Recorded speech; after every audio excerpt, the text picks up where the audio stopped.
In our opinion, this way of raising chickens outdoors is actually much more safe and creates a much more resilient food system. On any given week, we might have one or two chickens that die out of thousands.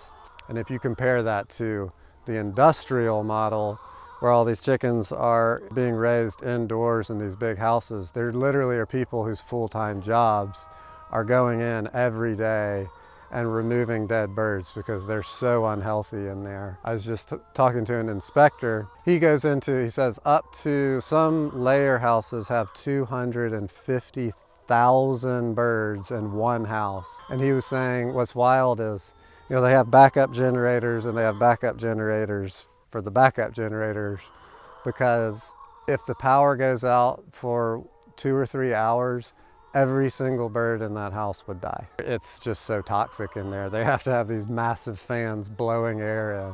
That's what the foundation, our current food system is set on, systems like that are actually incredibly fragile. So when you think of, oh, it's really risky to raise chickens outdoors in this environment where there's predators, it's actually much more risky to raise them in houses, for reasons like that, like the ventilation, not to mention diseases like the avian flu.